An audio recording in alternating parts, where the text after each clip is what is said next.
Ce qui se passe actuellement sur votre écran peut vous sembler ultra bordélique et incompréhensible, mais je vous promets qu'à la fin de cette vidéo, vous aurez tout compris. Et si tous les boss de Minecraft pouvaient être tués en 1 minute? Humainement, ce serait impensable, mais pour un TAS, autrement dit un speedrun parfait réalisé à l'aide d'outils pour ralentir le jeu et rejouer des morceaux de gameplay à l'infini, c'est tout à fait probable. Quand on mentionne le speedrun de Minecraft, on pense souvent au random seed où le joueur doit tuer le dragon en partant d'un monde généré aléatoirement, ou au set seed dont j'ai parlé il y a quelques mois, où le monde est pour le coup connu à l'avance. Mais il existe énormément d'autres catégories moins populaires mais tout aussi intéressantes. Les All Achievement et All Advancement, où l'on doit obtenir différents types de hauts faits, le Mine a Chunk, où le but est de miner une zone de 16 par 16 blocs, de la surface à la bedrock, ou encore le récent et stupide 37 Furnace, où le but est simplement de crafter 37 fours. Mais pourquoi 37 ? Je sais pas. Bref, dans ces tonnes de catégories, on retrouve le All Bosses, où le but est de tuer, comme vous l'avez compris, les différents boss du jeu. Pour être honnête, ce speedrun n'est pas passionnant, mais c'est en le mêlant au prisme du TAS et de l'optimisation massive qu'il en ressort de multiples stratégies ultra bien pensées. Laissez-moi vous plonger dans ce sujet aussi niche que fascinant pour découvrir comment les joueurs ont maîtrisé le speedrun All Bosses.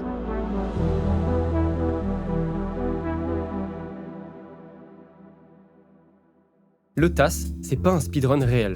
Le joueur utilise de nombreux outils pour ralentir le jeu, rejouer des segments en boucle et manipuler la RNG, autrement dit le hasard. Comme dans ma récente vidéo sur Mario Galaxy, on obtient une run à l'exécution quasi parfaite et théoriquement faisable, bien qu'impossible pour des réflexes humains. Pour Minecraft, c'est un peu différent. Il existe un mode appelé Tick Rate Changer, permettant de ralentir grandement le jeu pour être plus précis dans ses mouvements. Le joueur doit ensuite monter les différents extraits de la run et remettre le jeu en vitesse réelle dans un logiciel de montage. Pour la manipulation de la RNG, c'est assez intéressant. Je vous mets la très bonne vidéo de Scribble à ce propos en description. Durant les tasks qu'on verra juste après, il va se produire des événements ultra improbables et qui semblent totalement impossibles. Mais pour autant, le TAS ne cheat jamais. Oui, obtenir 4 silex en cassant 4 graviers avec une pelle en pierre n'a qu'une chance sur 10 000 de se produire. Mais comme cette chance existe, ça reste possible. On parle pas d'un stack de diamants qui apparaîtrait comme par magie dans l'inventaire.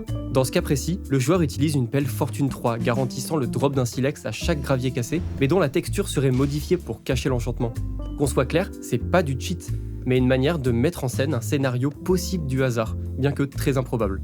On reparlera de la manipulation de la RNG plus tard, car elle intervient partout, mais mettez-vous bien en tête que tout ce qui va se passer est théoriquement possible. Le speedrun All Bosses consiste à tuer 3 boss. L'Ender Dragon dans l'End, le Wither, qu'on fait apparaître avec 3 têtes de Wither squelette, et l'Elder Guardian qu'on trouve dans les temples sous-marins. Comme ces tasks ont été créés avant la 1.19, on verra pas le Warden. Aujourd'hui, on analyse 3 tasks, tous réalisés par la même personne, Tekness.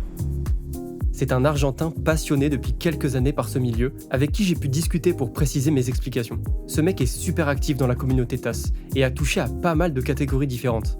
Faut comprendre que ça prend énormément de temps, même pour des runs courtes, de trouver les seeds, penser les stratégies et réaliser ce genre de vidéos.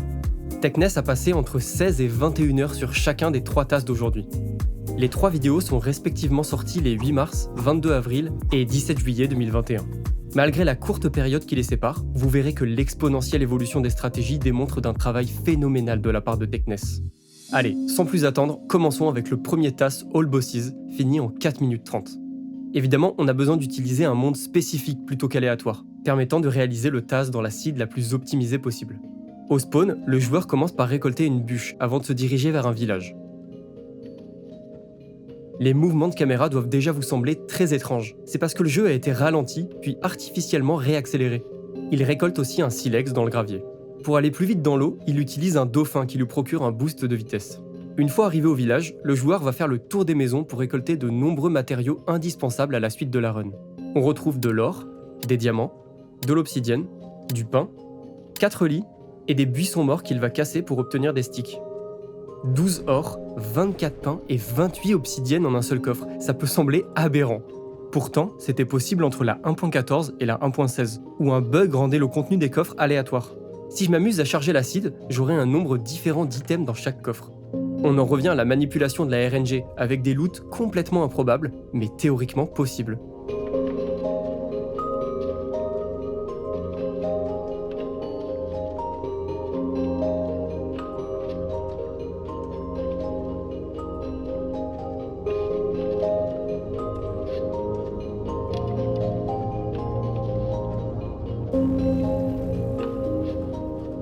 Et tant qu'on parle de loot improbable, Tekness rentre dans le Nether et récolte 3 têtes en tuant 3 Wither squelettes. Chaque tête a une chance sur 40 de drop, amenant le processus à n'être possible qu'une fois sur 64 000. Si ça peut vous sembler peu, attendez vraiment de voir la suite. Après avoir pris un maximum de vitesse en tapant sa tête sur des blocs, il va récolter à la main 4 Soul Sand qui vont lui permettre de faire spawner le Wither. A partir de là, on va accélérer un peu, car la prochaine minute consiste à courir dans le Nether pour aller placer un nouveau portail plus loin. Un bloc parcouru dans cette dimension correspond à 8 blocs dans l'Overworld, ce qui diminue grandement les voyages. Le nouveau portail permet de rejoindre le temple sous-marin le plus proche, dans lequel il va aller tuer son premier boss, l'Eldor Guardian. Bon, faut avouer que le combat est pas passionnant, mais il se peut que ça devienne la partie la plus intéressante dans le dernier task qu'on mentionnera. Une fois le boss mort, le joueur retourne dans le Nether. Cette fois-ci, il se dirige vers le Stronghold, pour rejoindre l'End. Il franchit le portail et... Ah, oui, voilà pourquoi le choix de l'acide est capital. Le monde a une chance sur 1 billion de générer un portail avec 12 yeux, soit déjà ouvert sans l'action du joueur. Trouver ce type de seed, ça se fait, mais si on ajoute un village non loin du spawn, un temple sous-marin relativement proche et une forteresse du Nether, ça rétrécit pas mal les possibilités. Voilà pourquoi on ne spawn pas directement dans le village, et pourquoi il faut autant marcher dans le Nether pour rejoindre les points clés. À cette période, c'était la seed jugée la plus rapide et complète pour cette catégorie. Sauf que ça, c'était avant le changement total de route de la 3e run, mais on verra ça plus tard, je m'emballe. Une fois dans l'end, on doit attendre que le dragon perche, autrement dit qu'il rejoigne le centre pour pouvoir le tuer à l'aide des lits qu'on a récoltés. Pour rappel, ils explosent lorsqu'utilisés dans une autre dimension que l'Overworld. Mais du coup, quand est-ce qu'on bat le Wither ?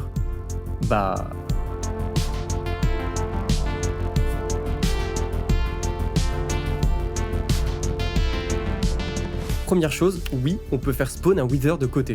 Deuxième chose, ça va permettre de cumuler les temps d'attente entre le perch du dragon et le spawn du Wither. Et enfin, vous allez voir que le Wither va non seulement être bloqué car il peut pas détruire la bedrock, mais en plus il va prendre des dégâts en suffoquant. Une fois le dragon tué, on rejoint le Wither pour le terminer à l'épée. Fin du task, 4 minutes 30. Bon, pour un task, c'est pas très optimisé, Tekness le dit lui-même. D'ailleurs, il a dû casser les 2 derniers blocs à la main car il a mal calculé le nombre de pioches nécessaires à la run. C'est vraiment drôle, mais surtout ça montre qu'il y a encore beaucoup de temps à gagner. Cette première version a été faite en impro par Tekness, suite à un sondage où sa communauté lui demandait de se pencher sur la catégorie. Normalement, pour créer un task optimisé, il faut tout prévoir à l'avance. Là, le joueur savait pas vraiment ce qu'il faisait, ce qui a mené à de bêtes erreurs comme le manque de pioches. Bon, vous avez saisi les bases de la run. Spawn, village pour récolter du matos, Nether pour récupérer les têtes, tuer l'Eldor Guardian, rejoindre le Stronghold pour atteindre l'End et tuer les 2 derniers boss. Sorti 1 mois et demi plus tard, le deuxième task ne présente pas de changement massif, car c'est quasiment la même route sur la même version du jeu.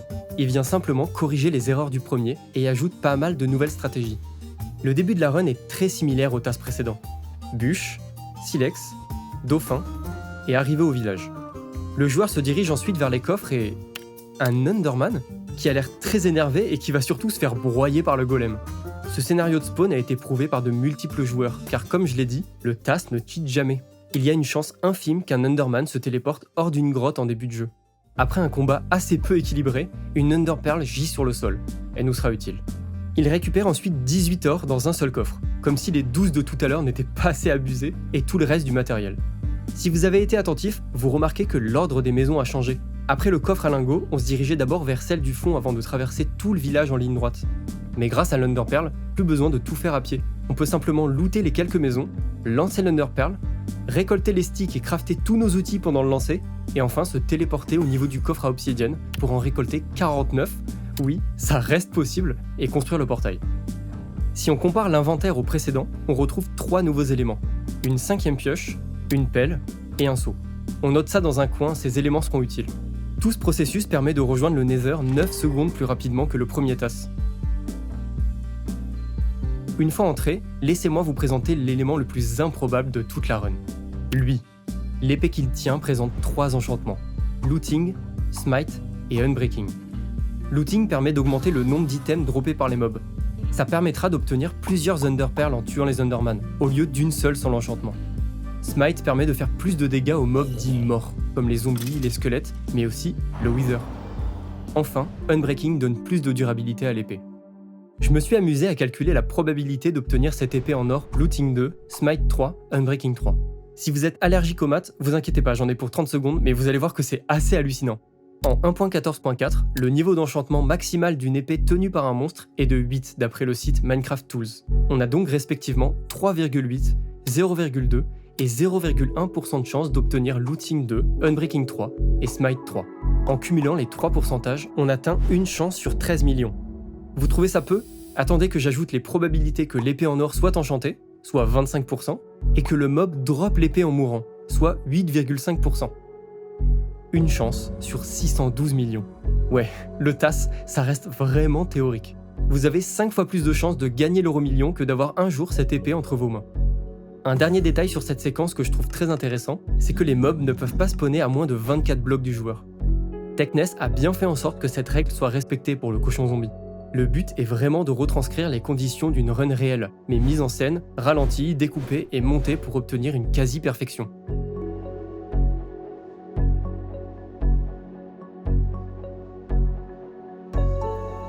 Une fois les 3 têtes récupérées, on utilise la pelle pour récolter plus rapidement les 4 soul sand. Rappelez-vous, ça avait été fait à la main.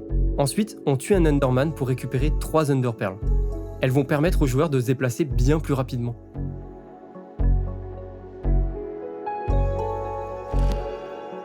On peut rejoindre le temple sous-marin, où le combat reste très similaire. Cette partie va devenir très intéressante, je vous le promets.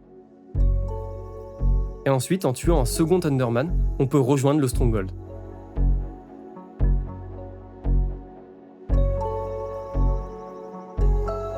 Mais alors, pourquoi ne pas avoir utilisé d'Underpearl dans le premier TAS ? C'est lié à 2 raisons.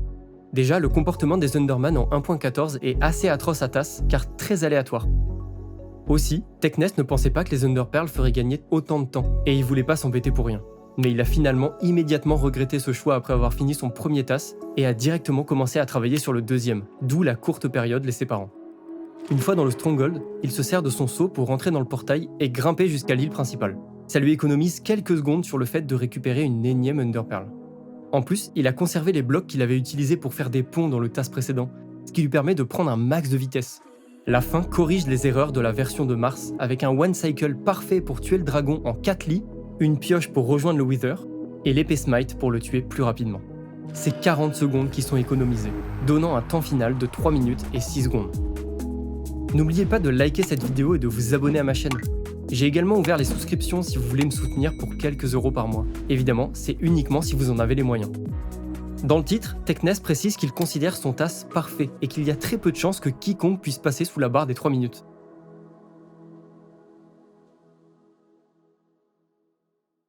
Et puis, 3 mois plus tard, le joueur révèle son 3e TAS.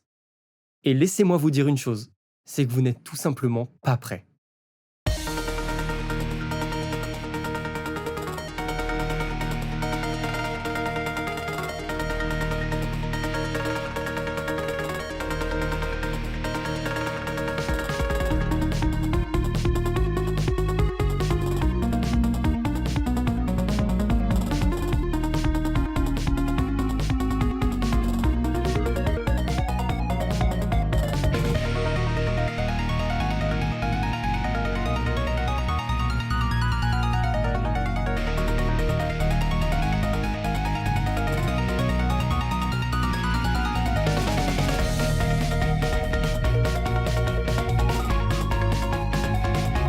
Ok, pause. Vous avez probablement fait une overdose d'informations, alors retournons au début pour tout comprendre. Déjà, ce TAS se déroule en 1.16.1, version où les échanges avec les piglins sont les plus avantageux. Vous avez également remarqué que la seed et la route sont différentes. C'est fini le village où on récoltait lingots, lits et obsidienne. À la place, on spawn dans une plaine près d'un portail en ruine. Casser un seul bloc de feuilles permet de récolter une pousse d'arbre, 2 sticks et une pomme. Ouais, c'est possible. Si on cumule les probabilités d'obtenir ces items individuellement, on obtient une chance sur 200 000. On est loin de l'épée de tout à l'heure, mais on parle de casser une simple feuille quand même. On ramasse également un bloc de terre, c'est important. Après avoir complété le portail avec l'obsidienne trouvée dans le coffre, un cochon zombie sort du portail. Comme pour l'Underman, l'événement est théoriquement possible, avec 3 chances sur 2000 de se produire en mode difficile. Comme tout à l'heure, l'épée présente les enchantements Looting 2 et Unbreaking 3. On trouve également Sharpness 3, augmentant les dégâts de l'épée contre tous les mobs. Pourquoi Sharpness plutôt que Smite ? Vous allez voir. On entre dans le Nether et waouh, qu'est-ce que c'est que ce bordel? Je croyais que ça avait disparu la Video City. Comment il peut y avoir 13 piglins en un même point? Bah déjà, sachez qu'il y aurait pu en avoir jusqu'à 16. Cette zone correspond à l'intersection de 4 chunks. Ce sont des zones de 16 par 16 qui permettent de segmenter le monde et gérer l'optimisation, le spawn et plein d'autres choses. Il est possible pour 4 mobs de la même espèce de spawn sur un chunk. Multipliez par 4 chunks et vous retombez sur 16. Pour les besoins du TAS, Techness en avait seulement besoin de 13. Qu'on soit clair, c'est absolument improbable, mais pas impossible. On va se servir des piglins pour obtenir les objets qu'on récoltait notamment dans le village. Des Underpearls, de l'Obsidian, de la Soul Sand et des fils pour faire de la laine et donc des lits. Mais pour faire des lits, on a besoin de bois. Or, on a complètement esquivé tous les arbres de la surface. Alors, et si on le faisait pousser dans le Nether? Ok, dans quel monde un arbre peut pousser si vite? Vous le savez sûrement, le temps est découpé en ticks, avec 20 ticks par seconde, ce qui nous donne un tick toutes les 0,05 secondes. Une fois qu'on sait ça, il faut également considérer une autre valeur, le random tick speed, ou vitesse de tick aléatoire. Elle détermine, pour chaque chunk, un nombre d'éléments spécifiques qui vont être aléatoirement mis à jour. Par défaut, elle est de 3. Bon, si je prends un exemple concret, ça veut dire que toutes les 0,05 secondes, 3 graines aléatoires de mon champ de blé vont être mises à jour et potentiellement grandir. Le random tick speed s'applique aussi à la propagation du feu, des vignes, des champignons et surtout aux arbres. Grâce aux joueurs Dean et Ice Spirit, Techness réalise qu'une pousse doit passer par 3 étapes pour devenir arbre. En considérant que les 3 éléments mis à jour durant le tick sont miraculeusement cette même pousse, alors l'arbre grandit en un 20e de seconde. C'est un immense gain de temps car on doit de toute façon attendre que les piglins échangent notre or. Pendant la récolte du bois, le joueur lance une Underpearl, ce qui lui permet de rejoindre la forteresse afin de récolter les 3 têtes de Wither.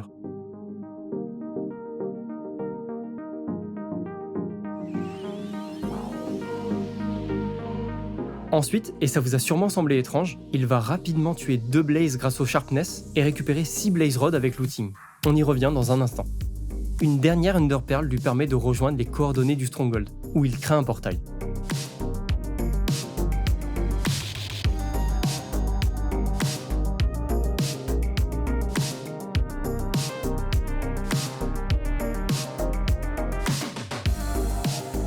Ok, alors ça, personne l'avait vu venir.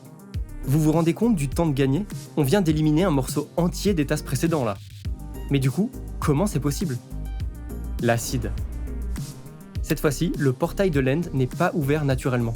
Ça explique le détour qu'on a dû faire au niveau des Blazes pour pouvoir crafter des yeux et compléter le portail. Oui, c'est une perte de temps, mais c'est absolument pas grave, parce que le plus important dans cette seed, c'est ce temple sous-marin collé au Stronghold qui permet à un Elder Guardian de spawner dans les briques et de suffoquer. Je vous mets le numéro de la seed en description si vous voulez essayer, c'est très étrange à voir. C'est le joueur Speckner qui a trouvé la seed complètement par hasard durant l'un de ses lives fin mai 2021. He's dying. He ain't feeling too good, Chief.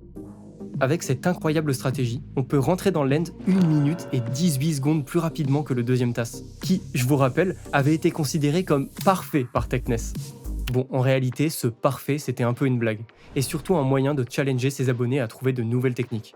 On a aussi récupéré une autre épée sur un cochon zombie sorti du portail, qui présente cette fois-ci l'enchantement Smite 3, pour tuer le Wither plus rapidement. La fin de la run présente une exécution similaire, mais 14 secondes plus rapide que la version précédente. C'est notamment dû aux Underpearls qui permettent de rejoindre le dragon plus rapidement, et le perch qui se déclenche en 13 secondes, le minimum théorique étant 11. Le joueur tue le Wither, et la run se termine. Temps final, 1 minute 35. Le truc qui rend fou dans cette histoire, c'est que Techness considère ce TAS comme loin d'être parfait, et garantit la possibilité d'une run sous les 1 minute 30. Pour l'instant, il n'a pas prévu de l'améliorer. Le joueur a aussi créé un TAS All Bosses avec le Warden, fini en 3 minutes. Mais bon, ce sera pour une autre fois. Techness, merci pour tes explications et bravo pour ton taf. Pensez à vous abonner, à liker cette vidéo et à me suivre sur mes différents réseaux Insta, TikTok, Twitter. Vous avez tout en description.